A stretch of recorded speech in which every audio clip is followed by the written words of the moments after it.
So what we want to talk about today is something called your signature sales ladder.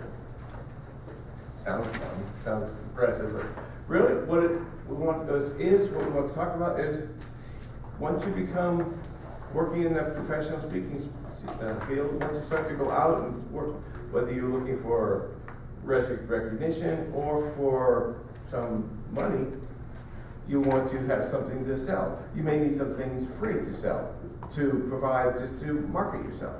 So those are some of the products and some of the services that we can talk about today that are available.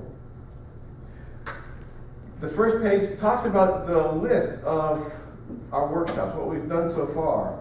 And that's going to be important in a couple minutes, but we've gone from the beginning, from what's your topic and who you are, who your audience and what your message is, up to your lesson plan, which is really the outline of what you're going to talk about, and then your introduction last week was try to get something that is appealing to your audience.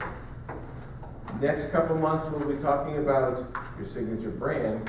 Really, what can you say that makes you unique? How can you show that you're unique? So you get your name, your slogan.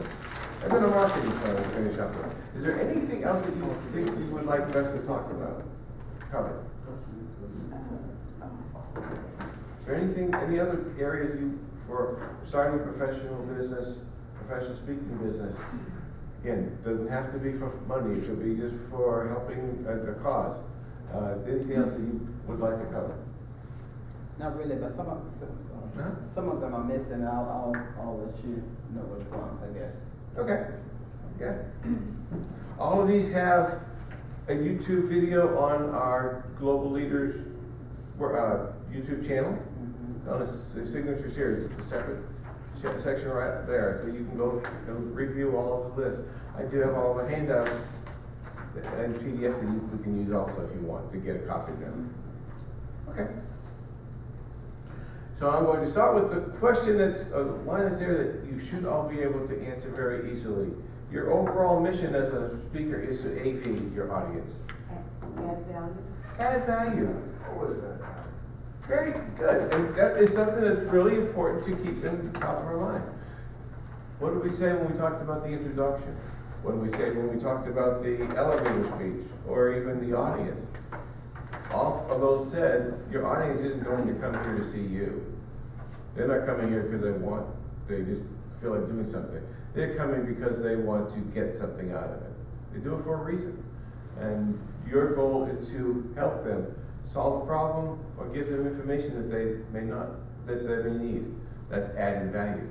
I put in here, every product or service must be more valuable than the cost charged. Do you agree with that? What do you think about it? Every product and service must be more valuable than the cost charged. You charge $10 for something, it should be worth more than $10. Do you agree or disagree? I agree. Why?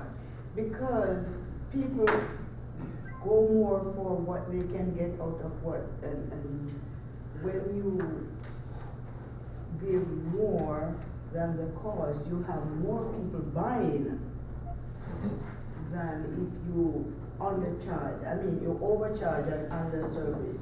Yeah. And what happens if someone buys it and sees that there's a lot of value in it, more than they paid for it? Well, they'll talk about it to others. Mm-hmm. And then what else? Any other thought? What else would they do? They'll come up. They'll come by more. Sure, you can build a better product and more information and more help, and then they'll go to get that. And if you provide more value, then they'll go to that.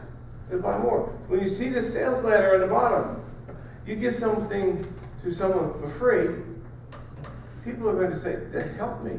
I want to learn more. I'll buy a $10 book or a $20 workbook. Wow, that $20 workbook really was helpful. I will go to your class that's $100. And because I know it, and then I got something out of that. Not everybody, but fewer and fewer, but you'll be charging more and more. So they'll go to the $500 or $1,000 a day workshop. And then you may go to the $5,000 a day or a month coaching package that includes all this information. So when you add value and give more value than you want, then more value than you're charging, then you're getting the customer to commit to you. And the more the customer will continue to go because they trust you. What's the other part? There's another reason for putting more value than the cost charged. And that is, however much you think is valued, your audience isn't going to value it that much. They're going to say, well, gee, it was helpful, but maybe not as helpful as I could have. They're going to value it less than you. So you need to be careful on how much you're charging to make sure that it is more valuable to them, not to you. I might want to buy this book for $20, but whoever wrote it might think, well, man, this is a $50 book. I put a lot of time and effort into it. It's not worth $50 to me.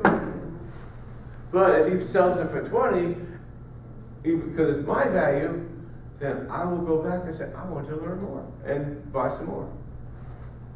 So the value is subjective. So here's what we're saying. You will have some products, and you will have some services that you will want to offer to your customers. And you will value them at a certain level, value them more than the cost you're charging to get them coming back and more often, and to have, still at the same time helping them. So what can you offer to your customers? Let's go to the second page. This is a list of things that I've come up with. I wouldn't say you want to do everything, but it helps to get some idea.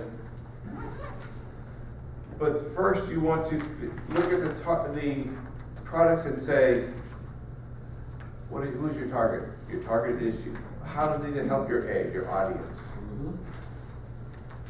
Your audience may not want tweets or blog posts. They may not read them. Or they might. Who is your audience? What it all comes down to. What is your audience? Who is your audience and what do they want? Can you see where some of these would help who you think your audience is? You thought about your audience? And then would you sell them or would they be free? Who would use tweets? Younger people. Younger audience. A younger audience, yeah. What do you use? You go out and do a lot of marketing. What do you use? That's funny. I used to give away CDs. I used to make CDs, and I used to give them to my target audience was a younger crowd, so I used to give them to the younger people.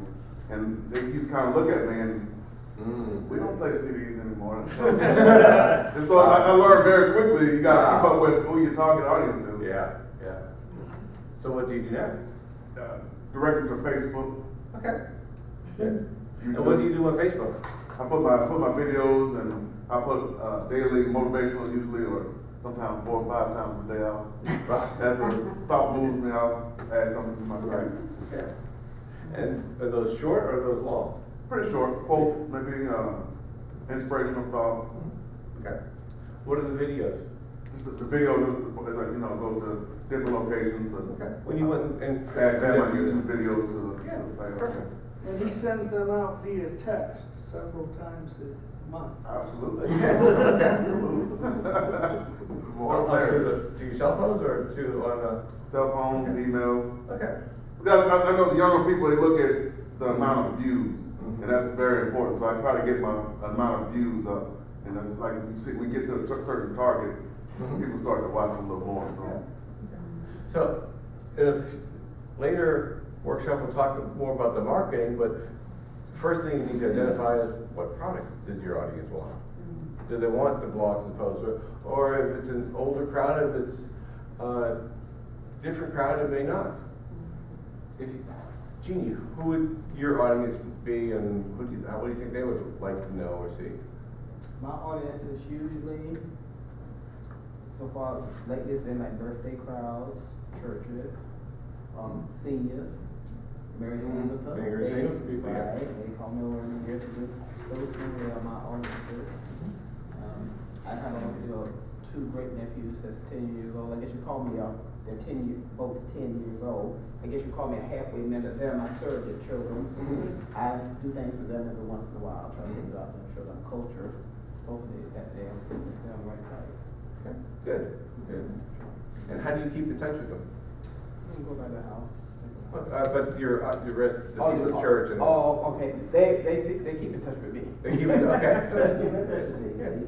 Call me. With emails and. Call me. Phone calls, yeah. Okay. And Linda, you have a lot of people for volunteer marketing, volunteer services. What sort of way did they help you, or can you help them? Keep in touch with them? Oh, keep in touch with them? And usually we keep in touch by email. I am a member of a couple of groups that we meet on a regular basis. And so, we were talking about this a little bit earlier. If it's a plan year, then I try to be involved in setting the plan early and the expectations early, because I think one problem in volunteer leadership that I see is trying to be everything to everybody, and so I try to portray the model of making myself whole and then being a valuable participant. Next week, I'll be in Orlando promoting ad sales for a large leadership organization that I am a member of.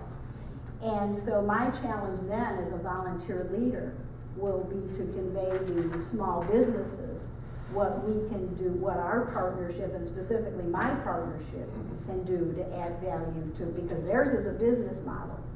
But going back to what I said before, in a volunteer organization, especially for leadership, if we can cross those lines and figure out how to add value, that's worth something. Yeah, very good, very good.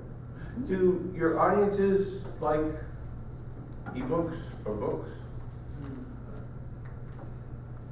Would they buy a book? You have a book. They buy your book? Yeah. Off and on. It takes some marketing. Text, yeah. How about webinars? Anybody think of using webinars? I get a lot of emails for internet marketing, and a lot of that is webinars or free webinars or materials, and they're just promoting you, and there's a lot of free stuff, and then they go to the small. I was getting 3 or 4 emails from one group, and then I just got one saying, put videos on your tweets or on your Facebook page. Here's the book, only $10. Well, you know what they're going to do. They're going to buy that, and they'll go, here's my next product, it's only this. But a book might be helpful, and I certainly like to download free ebooks. If they'll give me a free ebook, I can put my spam email.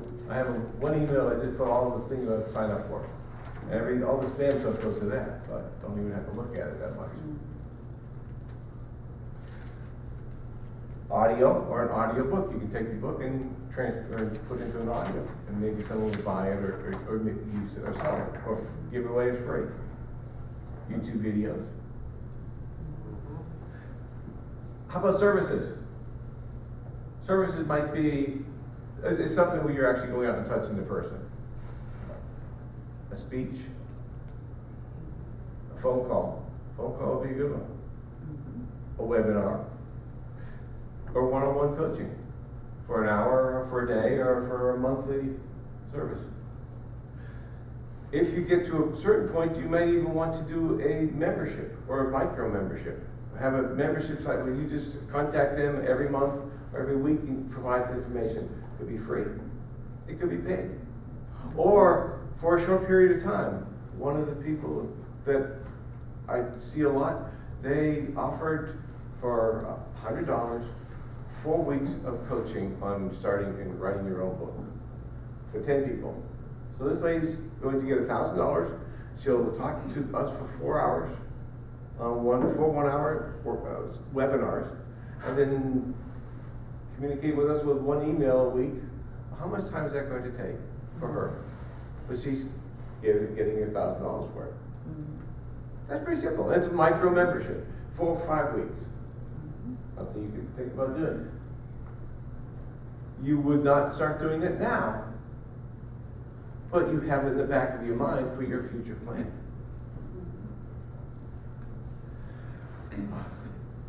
How hard is it to write a book? You know, how hard is it to write a book? It took a while, didn't it? Yeah, but when I finished it, it wasn't that hard. No, It was hard to get started. yeah, all the hard stuff is up here. Yeah, that all hard. And how do you get it out? And then you have to write it out.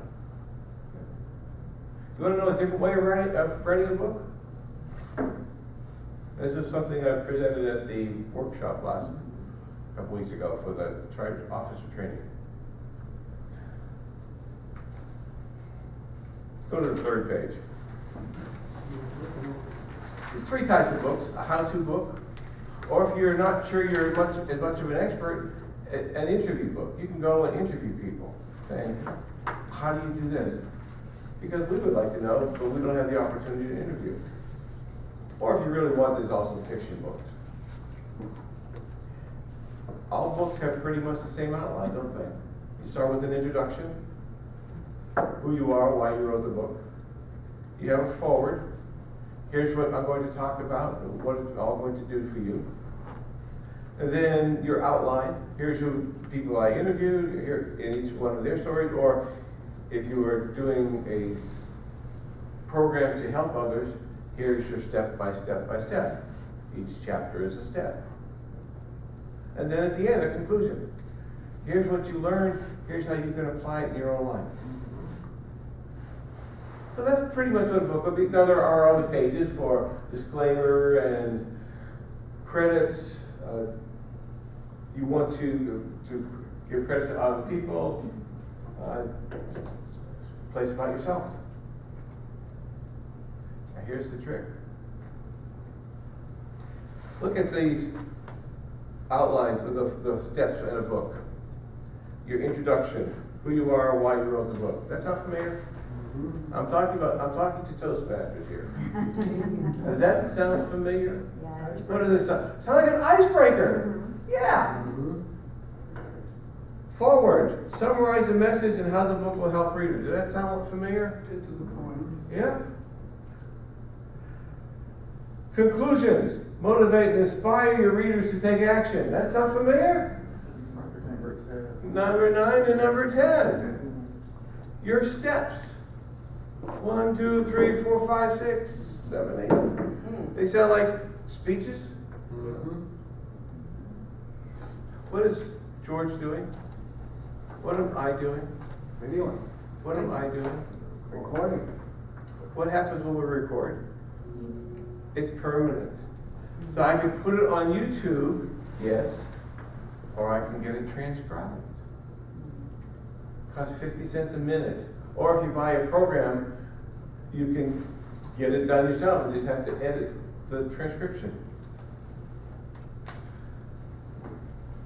This guy went through this long process of writing and rewriting and editing a book. But then he also gave speeches. 2 steps in 1. Record your speeches, transcribe them, then George, all those videos become the next chapter in your book. The important thing, and here's where I made my mistake years ago. I had this website and I was sending all these emails out of Toastmaster related items. How to start a speech, how to give a speech. Never thought, organize it. If I had planned ahead and thought, here's what my book would be, here's what I'll cover, I could have had my first book years ago. So the nice thing for you is you can be prepared now. Record it. Use the manual for credit so you can get your next CC. Go back and practice it and do it several times so you can make that chapter really good. If you want, if you don't have time in one club to get on your speech lineup, join another club. Visit another club. They have an ambassador program and you get extra credit for giving speeches. Okay. They don't have to know that you are writing the next chapter in your book when you go there, but you do. You plan, you prepare. Now go back to page 2. We had I listed up series of products, tweets. Series of tweets can become blogs. Part of blogs can become articles. Articles become an email series if you want to send out an email series, or books, or short reports that could be free, or a book, an ebook. Ebooks can become webinars. But if you go down to a little further, you could start with the speeches. The speeches become parts of your blog. You take all the speeches you've done, cut them into a little blog. So the work you've already been doing here, with some planning, can create a bunch of products that you can use to go out and market yourself, go out and help others.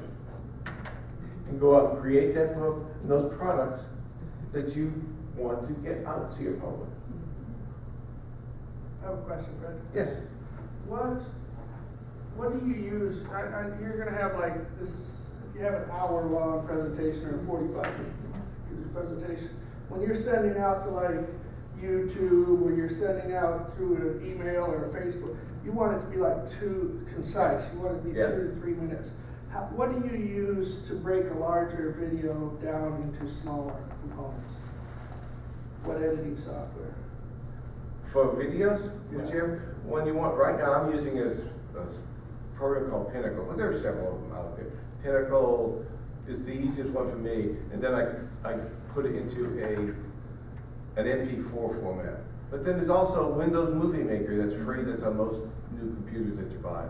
You can just do that. Then you can edit it down that way. And if it's something that you just wanna, if it's a complete section, I mean, you probably get it a little more complex, but just a section from 2-minute point to the 5-minute, 36-second point. Yeah. You can actually cut that from YouTube, that editing section that you can.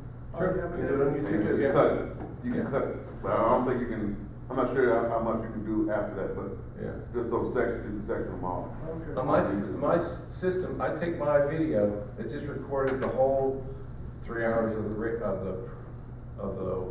meeting, and I can cut into those times, the time that the speaker, each speaker is introduced, to the time the speaker completes, and just edit those 5, 7, 20 minutes. There's one long video that I just cut in that program, and I can just do all of them, and then cut out the parts in between. So it's just, That's all the one-shot deal?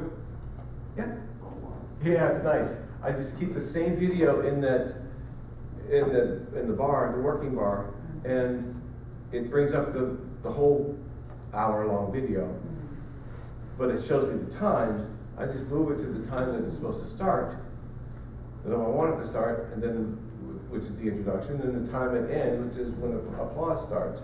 I just say, I save it as that little project, just for that little time.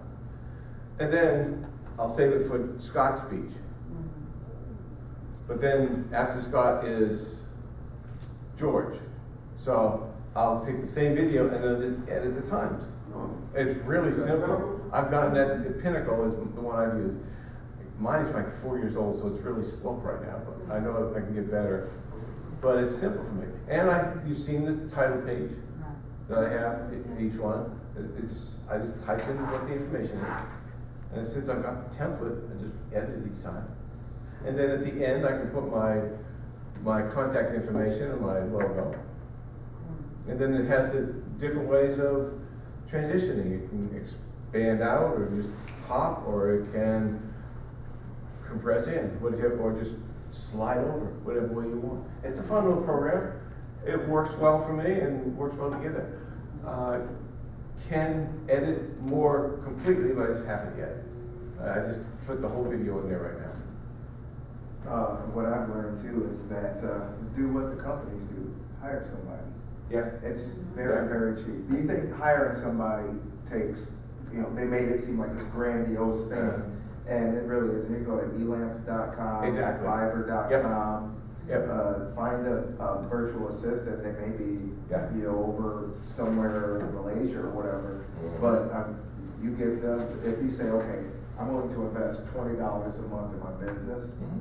and you put that $20 Elance and say, hey, I need somebody to do once a month, edit down a couple of videos to a couple of 5-minute snippets, and there is somebody out there that's willing to work for that money. Excellent. And it looks professional. Yeah. that's exactly- They don't do skimpy work over there because they want to keep you as a client. So try that, and I've had really good, that's how I got my book cover made. I put $25 into it, Mhm. and I have a book cover, Mhm. and just like that, you know, and it takes a while to find one that really vibes with you, Yeah. but once you find that person, then you can have them do everything, like put the blogs together, do the video editing. It just all depends on how much you're willing to invest in yourself and in It your is, business. it is a continuous cost, yeah, so if you can do some of it yourself, it saves you a little bit, but yeah, exactly. For Tula's book, my wife's book, I use Elance to get the cover, to edit and transcribe the audio from her radio shows to the chapters. I mean, she actually edited them, edited out all the ahs and ums and all the extra words, made it sound very professional, made it read very professional. And it had a special formatting because of the type of book. It was perfect, and it's very inexpensive. You know, like I say, it's about 50 cents a minute. Fiverr.com, Fiverr.com. You can get someone to transcribe up to 10 minutes. Not just straight transcribe up to 10 minutes for $5. How long are most of our speeches? 5 to 7. $10, $5. Yeah. I got my logo done on Fiverr. Yeah. They are creative, and as he said, they're not all from the United States. There are many from the United States. There are some from all around the world. Any place you can think. There's several vendors, several people just trying to find some business. And we're doing a great job. Thanks. Good point. Very good point. And Fred, what was that Fiverr website again? Fiverr.com. Thank you. And they have Or apps just, too. And they have apps. Yeah, yeah. But just Google virtual assistant Yeah. or book cover, whatever it is, Yeah. transcription or whatever. You'll see, services that charge you thousands to $5. Elance, what I do is say, post a job, I need this work done, I give some description, it's like an hour's worth, and it's a radio show, I want to get rid of all the extra sound, I'll even clean up the sound. How much you're going to charge, and I'll get anything from $40 to $500. But then they'll also give me some of their past work. Yes, that's. So I see who I like, especially for a cover. You know, you want a person that's going to give a cover that it's in the same general idea, if you don't know exactly what your cover wants to be. Well, we had a lady who took Tula's book, and we told her generally what we wanted a heart, wanted these words, wanted her logo, wanted a little bit friendly and casual, but wanted it still personal. And she came up with one, at first we're thinking, no. But then afterwards, we loved it. It was really good, and it was not that expensive, like $70 for us, but it was a special one. Go ahead. Well, do they have PayPal accounts or Yes. something? How do you Oh, pay? yeah. Okay, that's how you pay. Yeah, you use for pay. it. I used to pay with PayPal. Yeah.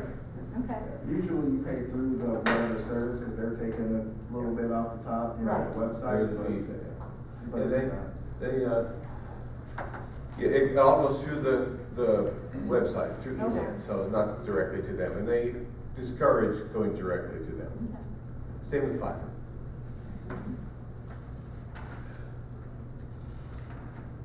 The gist of what I wanted to talk to you about today was starting to plan your products and the services. The last page is just where you can, next to the last page, where you can start to think about what sort of products would you want to provide. Whether it's articles or tweets or videos or CDs, books, ebooks, some of the prior lists, and services. And then start to outline them. You're not going to get it all done in one time, and you're going to continue to change as you go along. And then when you get to that point, start to come up with your sales ladder. Here's the package I want to start with, if it's free. Here's what I can offer my clients, the general audience. Here's what I can offer the ones that are really interested. And then here's what my high value, here's where I want to get to. It's the sales ladder. On the last page, I tried to,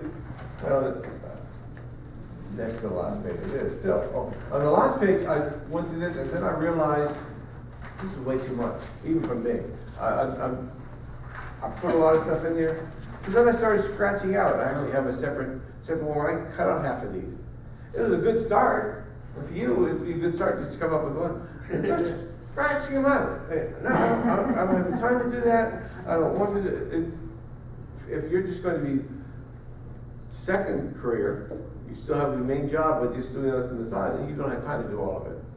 But it helps you to, it helps me to see everything and then start to narrow down to what I can really do. And you can do the same. You can start to think about, I'd love to do this, love to do this. Then start to set the priorities. Here's what, this year, this is all I want to do. That's what this other page, on page 4, was all about. So just your plan to start working on what you can provide. If it's an agency, an organization you just want to promote, same thing. Here's some free things to get people knowing about it. Here's some low-cost things, or if for a donation, you'll get this. For a bigger donation, you get this. That's what it sounds like public broadcasting, doesn't it? Okay. If you want to be a public broadcasting agency, if you want to do something for an organization rather than for yourself, you're still going to want those donations. Do the same thing. Today, I want you to start thinking about those products and those services. Now the last point. All these things in the first page, the very first page. Your topic, your story, your audience, your message. When you start looking at the products and the services, you see how they all start to work together. Your topic, how you come up with your topic and your story, well, those can be parts of your book. Those can be parts of your your blog, or the tweets that you send out. Little parts and snippets saying, here's how I came, here's where I was. Those motivational comments. Your message, start to get your message out. They all build on each other to be able to create the products and the services that you can use to develop that sales ladder. Even the introduction and your elevator speech. What's the important part there? What can you do for the audience? Those are parts of that whole sales ladder. They'll all build on each other, just so that you can create simply and quickly. You don't have the time to do it all. But you can create them simply and quickly, just one way, and just one, as long as you're planning ahead. Any thoughts? Any questions? Does that make sense? Sound easy? So this is about actually about people that want to publish books and do all that. If you book is one, you may not want to publish a book. To be honest, you have a series of presentations, don't you? Right. Have you ever published them? No. Then I do other authors' books. Okay. That's on that too. But this is a good series. I'm just wondering about it. If you go out, I didn't highlight much, but if you do a fiction or a non-fiction book, if you do a series of motivational speeches, people who put books of their speeches, books of stories together, called a short story book, or poems. You write and read poems. You can read it, you can record it, you can put it on YouTube, you can get it transcribed, and you've got your next book. Well, you know what I enjoy?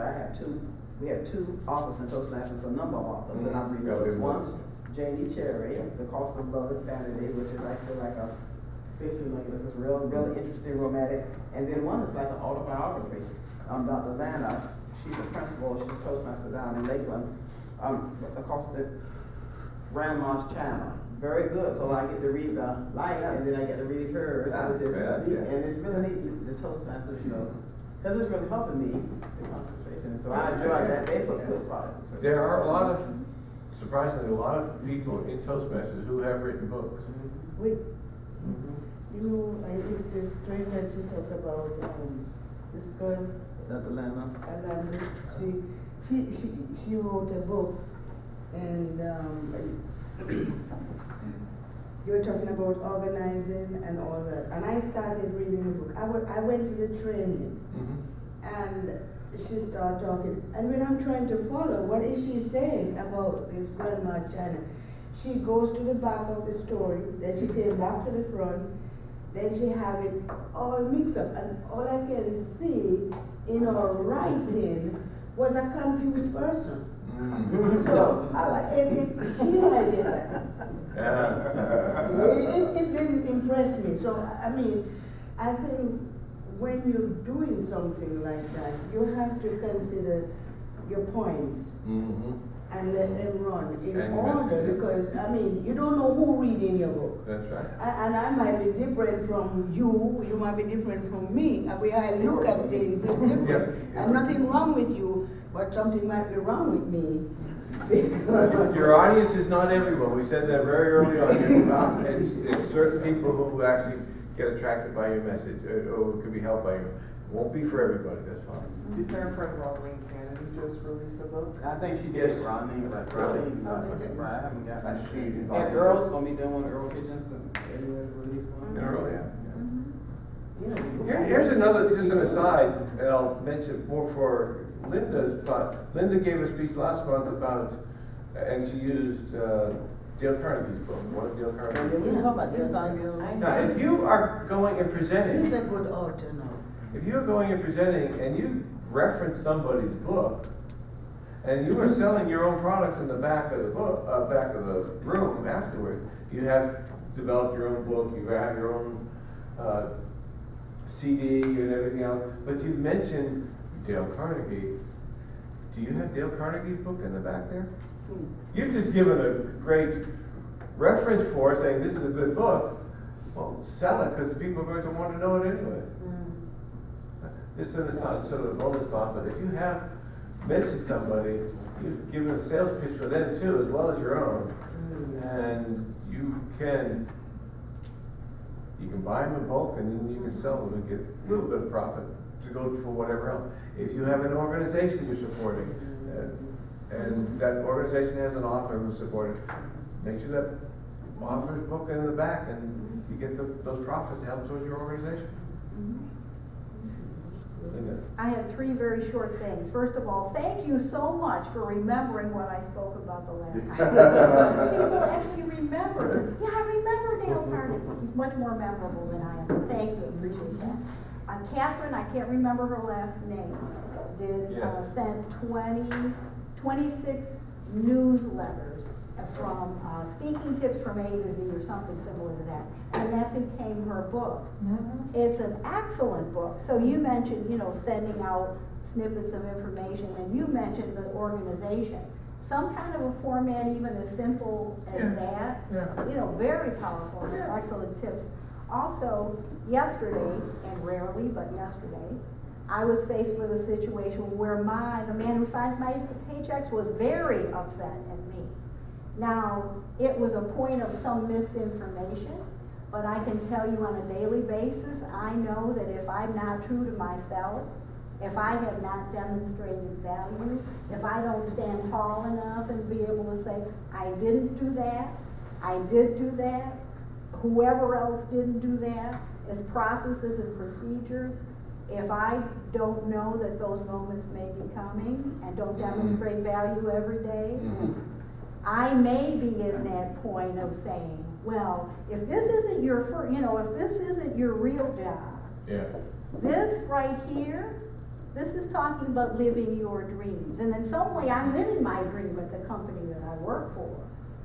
But my goals and my boundaries, I'm very clear on those things, and I stand taller as a Toastmaster. But I just think of it in that way. We may be working on something now that we may be using more than we think we will. I think some of us had those aspirations. Well, and somebody that I know recently who you never would think would lose their job has just lost their job in the last couple of weeks. And that person is a Toastmaster. So, you know, we can lend support, but I know something about him, much more about him, because he's a Toastmaster and so am I. And so that also lends opportunities to support as well. But my point is, what we're doing here is important, Yeah. very important. I will say that's one of the things I do enjoy about Toastmasters. And the way I do it strategically. I'm here this morning on purpose. I'm here, when I go to Toastmasters meetings, I'm there on purpose because I want to be around like-minded individuals, people who are moving forward. You know, in the job market, you know, CSX right now, the company I work for, they're in the process of laying off heavily. You know, in a day like today, there's no such thing as job security, unfortunately. So we have to be able to always be preparing ourselves to move to that next level. Yeah. You know, you have to be ready for the opportunity and not the other way around. Good thought? That is job security. Yeah. Right. Job security is constantly focusing on enhancing and improving our skills Right. and gaining new skills to increase our value to our current employer and to our next one. I've always heard that if you want to make sure you have a job forever, make sure that they be scared to go against you. So if you learn enough of that business that you could go out on your own, then you'd be a direct rival. So your bosses should always be thinking, I need to keep Scott on, because if I don't, he's gonna be my biggest rival in a matter of months. So that's the way I work, kind of at my day job. I make it known that, hey, I know enough about this business. I could go to any hospital and make them just as good as Mayo. So that's. Excellent point, yeah. My story, a couple years ago, we had a big reorganization at my company.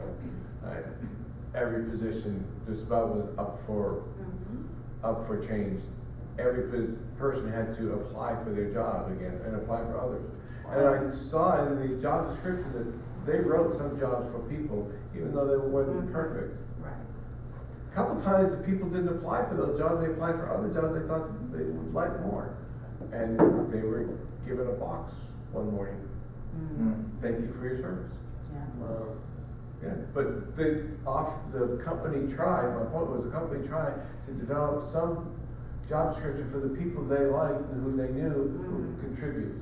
And they did everything they could to be able to help those people stay on. Those people had created value and shown some worth, shown that they could help the company, and the company was trying to do them a favor and keep them on. The company does everything they can, and we do everything we can. We showed value, and they kept us on. Good thoughts. Appreciate it. This was a good session here. I someday would like to see your all's books. I'd like to see a free copies rather than that I can put in the back and sell y'all. It's a $50 book, not a $20 book. I'll pay you $20 for the $50 book. So next time we'll be talking about your brand. Your brand may be a little bit more fun to talk about. How do you set yourself apart?